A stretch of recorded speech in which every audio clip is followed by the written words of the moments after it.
ഒരു നിമിഷം ശ്രീ സെബാസ്റ്റ്യൻ പുന്നിക്കൽ, അങ്ങ് ഈ ചൂണ്ടിക്കാണിച്ച ഒരു കാരണങ്ങൾ കൊണ്ടാണോ ഈ ഇസ്ലാമിക രാജ്യങ്ങൾ ഈ അഭയാർത്ഥികളെ സ്വീകരിക്കാതിരിക്കുന്നത്? 100% അതുകൊണ്ട് തന്നെയാണ്. നിങ്ങളൊന്ന് ആലോചിച്ച് നോക്കണം. ഇപ്പോ സിറിയയിൽ നിന്ന് അഭയാർത്ഥി പ്രവാഹം ഉണ്ടായി. സിറിയക്ക് ചുറ്റും കിടക്കുന്ന രാജ്യങ്ങൾ ഏതൊക്കെയാ? വെറും 10-500 കിലോമീറ്റർ അല്ലെങ്കിൽ 1000 കിലോമീറ്ററിൽ താഴെ കരമാർഗം യാത്ര ചെയ്താൽ ഈ പറയുന്ന സിറിയക്ക് ചുറ്റുമുള്ള മിഡിൽ ഈസ്റ്റ് രാജ്യങ്ങളിലേക്ക് എത്താം.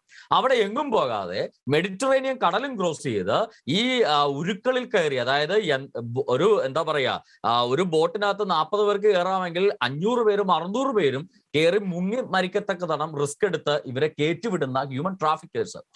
ഈ മിഡിൽ ഈസ്റ്റേൺ കൺട്രികളൊന്നും ഇവരെ സ്വീകരിക്കാതെ ഇവരെ പുഷ് ചെയ്ത് വിടുന്നത് എങ്ങോട്ടാ?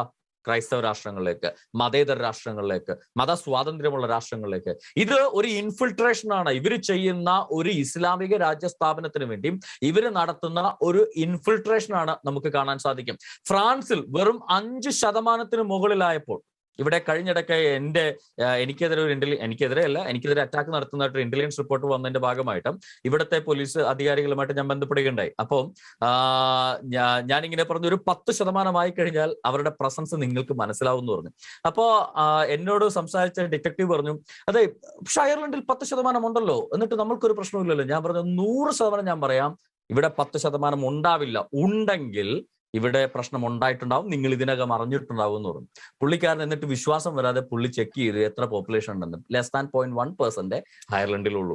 കാര്യം ഫ്രാൻസിൽ വെറും 5% പാസ് ചെയ്തപ്പോൾ നമുക്ക് കാണാം എത്ര ശക്തമായ ഭീകരാക്രമണങ്ങളാണ് ഫ്രാൻസിൽ നടന്നത്.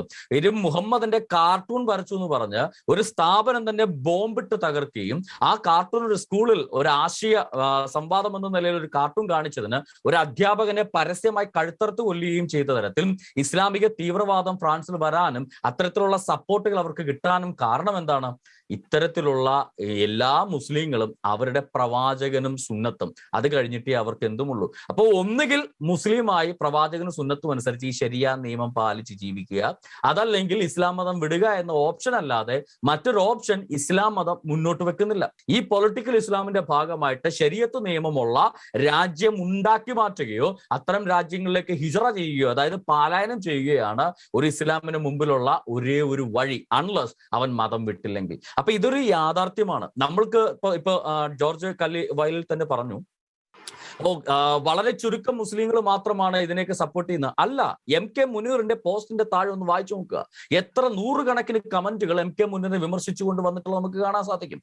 100 കണക്ക് കമന്റുകൾ. അപ്പോ ഇത് ഒരു ചെറിയ സമൂഹമല്ല. കേരളത്തിൽ ഇവിടെ പടർന്നു പിടിക്കുന്ന ഇസ്ലാം മതത്തിനിടയിൽ തന്നെ പടർന്നു പിടിക്കുന്ന ഒരു തീവ്രവാദമാണ്. അങ്ങനെ പടർന്നു പിടിക്കുന്ന ഒരു കാരണമുണ്ട്. അതായത് ഇപ്പൊ ഇവിടെ താലിബാൻ ഇവിടെ വന്നൊരു ഇൻഫിൽട്രേഷൻ നടത്തിയോ ഒരു അറ്റാക്ക് നടത്തുകയോ ചെയ്താലും കേരളത്തിലെ ഒരു മുസ്ലിമിന് പോലും അതിനെ എതിർക്കാൻ സാധിക്കില്ല. ഇപ്പൊ സ്ത്രീകള് ബുർഖ ഇടാതെ പുറത്തിറങ്ങരുത് താലിബാൻ പറഞ്ഞാൽ അതിനെ എതിർക്കാൻ കേരളത്തിലെ മുസ്ലിങ്ങൾക്ക് സാധിക്കില്ല. കാര്യം എന്താ? അവർ ചെയ്യുന്ന അള്ളാഹുവിന്റെ നിയമം, അതിനെ എതിർത്താൽ അള്ളാഹുവിന്റെ നിയമത്തെയാണ് എതിർക്കുന്നത്. ഞാനൊരു കാര്യം ചോദിക്കട്ടെ, കേരളത്തിലെ ഒരു മുസ്ലിമിന് പോലും അവൻ മുസ്ലിം ആണെങ്കിൽ ഈ കേരളത്തെ ഇസ്ലാമിക ശക്തികൾ ആക്രമിച്ച് കീഴടക്കിയാൽ അതിനെ എതിർക്കാൻ വാക്കുകൊണ്ട് പോലും എതിർക്കാൻ സാധ്യതയില്ല. കാരണം എന്താണെന്ന് അറിയാമോ? ഗസ്വ ഇ ഹിന്ദ് എന്ന് പറയുന്ന മുഹമ്മദിന്റെ പ്രശസ്തമായ ഒരു ഹദീസ് ഉണ്ട്.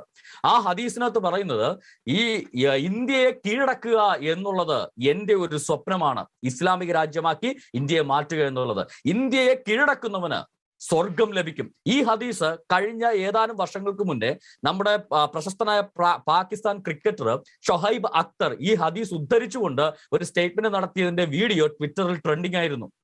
ഗസ്വ ഇ ഹിന്ദ് എന്ന് പറയുന്നത്. അപ്പൊ ഈ അഫ്ഗാനിസ്ഥാൻ, പാകിസ്ഥാൻ, ഇന്ത്യ അടക്കമുള്ള ഈ ലെവന്റ് എന്നവർ വിളിക്കുന്ന ഈ ഒരു ഭരണ പ്രദേശത്തെ ഈ ഇന്ത്യയെ കീഴടക്കിക്കൊണ്ട് പൂർത്തീകരിക്കുക എന്നുള്ളത് മുസൽമാന്റെയും സ്വപ്നമാണ്. അവിടെയാണ് പ്രശ്നം ഉണ്ടാകുന്നത്.